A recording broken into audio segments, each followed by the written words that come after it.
Hi, I'm Earl. And I'm Jill. And greetings from Death Valley. In this adventure, we're returning to Death Valley with an agenda of 1. Visiting Hoover Dam, 2. Practicing some night photography, 3. Hopefully we can get some good shots of the Milky Way, and 4. If we're lucky, see some jets practicing in Star Wars Canyon. Approaching Las Vegas, we flew over both the Grand Canyon and Hoover Dam, Lake Mead, and although you can only appreciate the beauty of the canyon's landscape from the ground, viewing it from the air helps you to understand just how large the canyon really is. Also, for this adventure, we did things just a little different. Number 1, we rented an RV to help us make a decision on buying one when we retire, and 2, our buddy Bob joined us. A couple of things on his bucket list are Hoover Dam and the Milky Way.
The reservoirs behind Hoover Dam are in the middle of a 20-year drought, and on December 12th of this year, the water level was only at 1,086 feet, or 143 feet below full pool.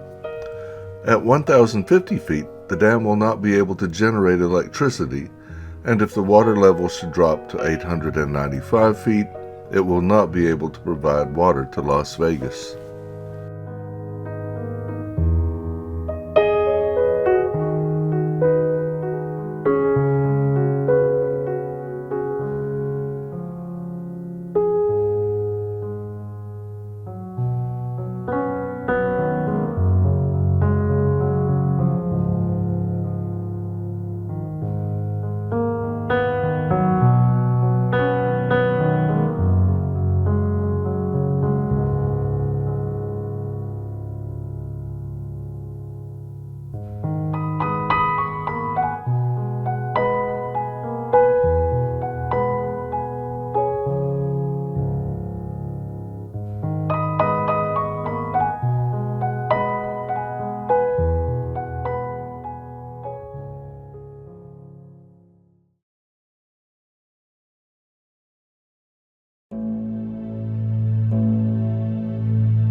Back in the RV, we head north again through Las Vegas on Highway 95 for about 85 miles to Mercury, Nevada. Mercury was built in the remote wilderness of the Nevada desert in 1950 as a secret site for nuclear experiments and testing. It is still being used as a research facility today, and from the looks of the sign, the secrecy continues. If you want to know more about Mercury, check out the links below. Oh, by the way, the sign does say restricted, and I am pretty sure that they mean that. In January of 2019, one trespasser was shot and killed by the sheriff and security of Mercury. My advice, enjoy the friendly town of Mercury from this side of the sign.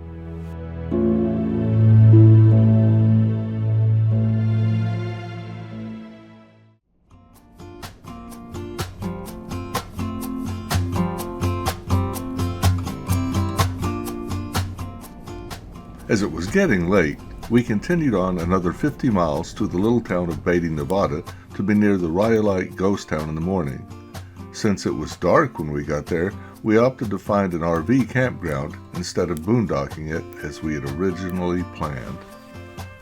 We stopped at the first RV park that we came to, which was the Death Valley Inn and RV Park. There was no one at the office, but the sign said, after 5 p.m., park and pay in the morning. And that is what we did. Actually, we stayed a second time during this trip as it was convenient.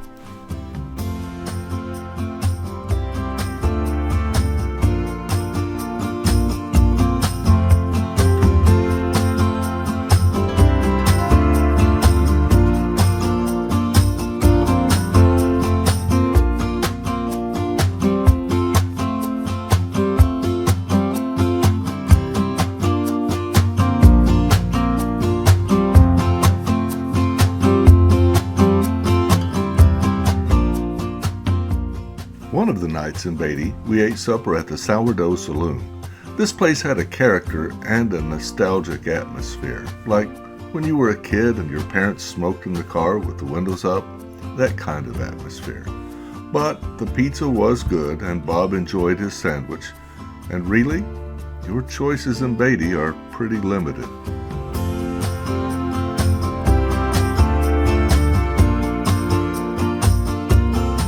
Our first morning in Beatty, we drove just outside of the town south about 2 miles to the Bureau of Land Management, a boondocking site, just to check it out. It is at the intersection of Vanderbilt Road and US 95. There was a pond, some ducks, and most likely very little light pollution at night. If we're back this way in an RV again, we will probably stay here.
In 1905, when he was almost 80 years old, Tom Kelly built this house from discarded bottles because wood was scarce and expensive in the desert. But he never lived in it once he completed it. The house was the talk of the town, and Tom offered it at a raffle for $5 a ticket. It was lived in until about 1914, but then in 1926, Paramount Pictures restored the house for use in the silent movie, The Airmail, and again in 1936 for Zane Grey's The Wanderers of the Wasteland, which was also shot in the Alabama hills of Lone Pine, California.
We break camp at the Fiddler's Creek RV Park, which is near Furnace Creek, at Old Ark 30, and start out 25 miles to Dante's View to watch the sunrise over the valley, only to find that the roads are washed with mud and gravel from the recent heavy rains. So, using caution, we continue on, climbing the winding mountain road to Dante's View.